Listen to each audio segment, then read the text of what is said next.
One of the most essential items in a cocktail is obviously ice. Ice is one of the most important things ever. But what's also really important about ice is it's one of the easiest ways to kind of elevate the experience for your guests, for your friends, your partner, whatever that is. And it's the look of it, it's the feel of it, it's the whole feeling of what it creates. And listen, there's been a huge kind of renaissance in ice and the use of ice, and there is the technical side of it that, you know, having ice that has less surface area actually lasts longer, it doesn't dilute the drink as much, but it's an essential ingredient in most of the classic cocktails and any cocktail that I basically do.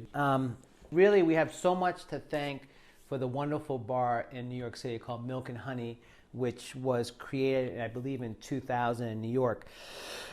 And the whole concept of that was really to recreate classic cocktails the way they were originally made, you know, back during prohibitions in the 20s and 30s. And that huge component had to do with ice, taking a big block of ice and chipping it down for your cocktails. And that's what I wanted to show you real quickly. So this is a block of ice. Most ice places really across the country sell this. And I just want to show you that, as you can see how it's a little bit wet, so it's starting to melt. That's when you want to start working with the ice. So you just take a knife. You don't want to use a really great knife, but this is a really good knife that has sharp. And what you're going to do is slowly going to start chipping down the middle. So you want to try to find a nice middle point, right? And if you keep slowly doing this, what's going to happen is these will start to separate, okay? So this is how we'll make our first cube. And the whole idea is we're breaking something up, right? That is eventually going to be put into a glass. So as you see, like I've cut this in half. I'm accelerating this to show you a little bit quicker. So, you know, typically you would take your time a little bit more and have a nice even cut. But then we'll cut this. Again, you just keep cutting it in half. And we'll go this way. Now the other thing that's great is the pieces that are not, you know, like little chips and pieces like that, that's actually great ice that you can use to shake with, okay? But we're going to keep we're going right down the middle slowly. Just keep hitting the same part and it will split. There you go, okay? And we'll cut one more side, and then what I like to do is you'll take the glass, right? So you can start seeing.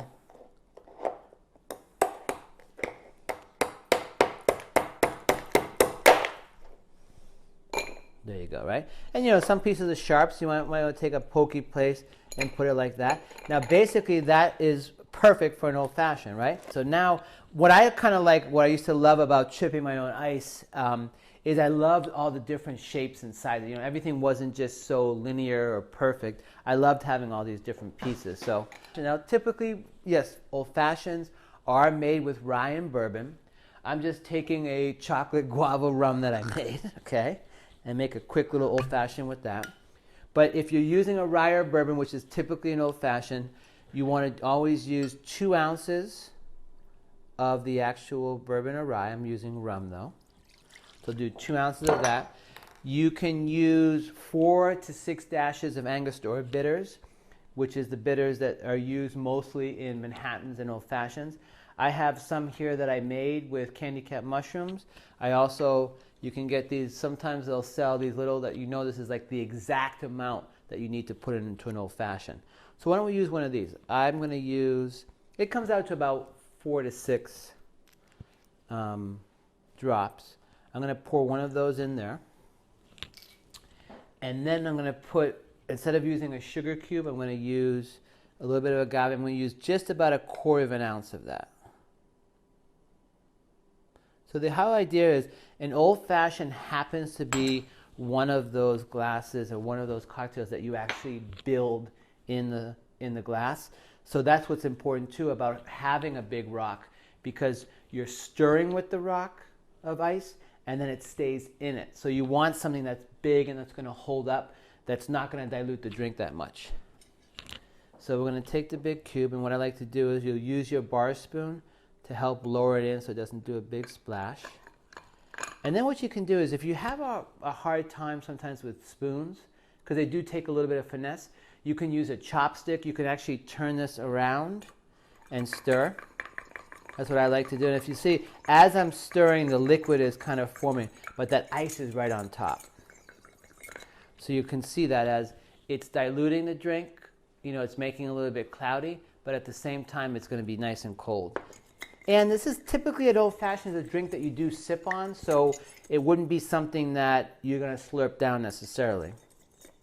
So you'll stir that a few times, and then the traditional way back is to use a lemon and orange peel. But what I'm going to do, this is a bergamot orange, this is a sour orange, this is the orange that goes into Earl Grey tea. It's a very, very fragrant, so I'm just going to, what I like to do is when I do the peel, I do it right over the glass, so those oils get in there. I'll spray the sides of it and I'll tip it, and once I do that, I'll stir it one more time. But that's another reason too, as you can see, that ice is kind of holding that peel in nicely. It's not sinking down to the bottom. So we'll do a nice little stir. And there you go. So it's really, really important, especially when it comes to cocktails like this, to have that big cube.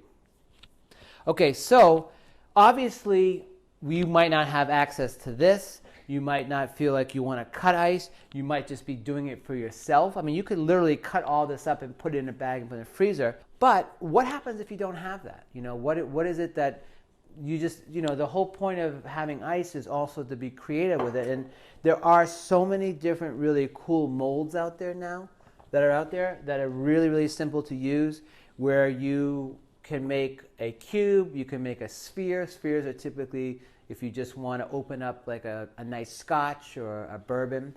And then they also have the actual Collins glasses, where they have the Collins ice that will fit in a tall glass, which I think is really, really awesome. So let's talk about that. So there's different components of the ice. So let's get some of these out.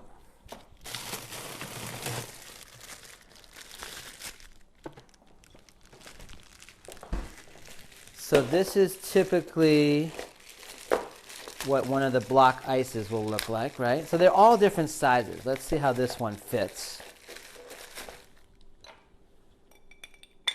Okay, that's pretty cool. That looks pretty tall, but that's a really, really nice block. And then there's the Collins ice, right? So the whole point of this is now you've got something that's a different shape, but it's still going to stay diluted, And now what's great about this is not only are you getting a drink cold, not only are you, slowing down the dilution of the drink, but now you have these kind of platforms for garnishes, and that's what I love about it. So let's take the Collins, for example, and I've got this beautiful flowering arugula here. What you can do is just snip that, robust there. Well, there you go. So there you've got that. You've got a Collins glass there. On an old-fashioned glass, so this is a small old-fashioned, this is an old-fashioned, not an old-fashioned, you can do all kinds of cool things. You could have a mushroom drink that I do, and maybe you're putting like, little button mushrooms on top, and you can still put a straw down the side of it to swip it. So that to me is very, very exciting, where I have something where I can have a drink, but now the ice is elevated. The thing is, even if you just had this ice, you would already be, people would already be more interested. But now you've got these molds, and now you can do different things. You can be creative. You can put flowers in there. Here's a couple of examples of putting flowers. Literally you can take these molds, right? And this is just a calendulum flower. And now you can put that. Now you could serve that where it's coming out on top, or you could put it down. So now people are seeing the glasses. You can get creative and do multiple flowers in multiple colors. So that's the wonderful thing about having these molds, is you can put anything you want in there. Sometimes people like to put things in there that maybe it's a juice or something that's being mixed in it, so as that's melting, it's actually adding to the cocktail. That's a really creative way of doing it as well.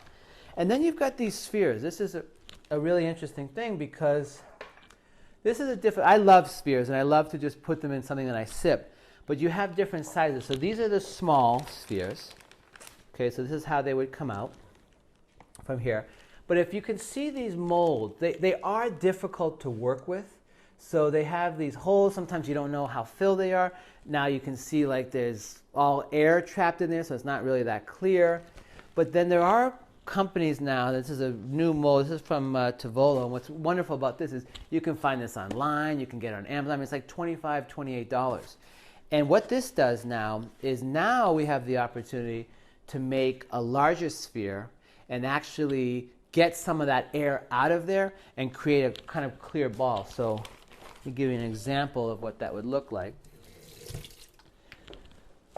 So you can see how it's a little bit more clear, right? See, the top is more clear and all that air has been pushed down there. And then the last ice there are other ices, but there's the ice that I really love because it's an ice that kind of lives on in the drink is Nugget Ice. And Nugget Ice is kind of like these big pebbled ice.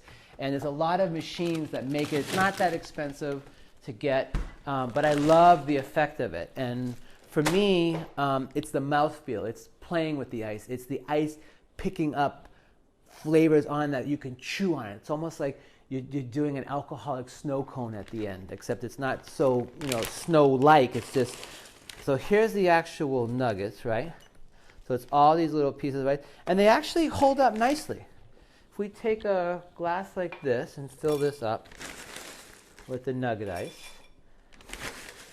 you can do fun things where we'll just pour some tea into this. So you can see how that looks. But what's great is the Nugget Ice is like, it's got a great mouthfeel to it. It's almost like something where you'd want to chew on, where the ice takes on a flavor and then you want to eat it afterwards. So, and then you can have fun with it. You can garnish different things on it. You can take different citruses or things like that and grate them on top. And you could put salt on there as well. You could just have but what's great about that is look at how compact it is, but it looks really, really beautiful. But for someone like me, I love eating ice, and some of these other cubes are just too big. So a Nugget Ice like this is actually really, really great for things that you just love every bit of flavor that you want to just keep consuming. And so there you go. So these are just really simple applications. It's just really, really important to really understand like what kind of glassware you're going to use, what kind of drinks you're making, and play with it. Like why can't you take a old fashioned and put it in a glass like this? So just have fun with it. It's like you're the creator. You're the one that is taking this kind of blank canvas and doing whatever you want with it. But the most important thing is just have fun with it. Do it in different ways and see what you like. So cheers.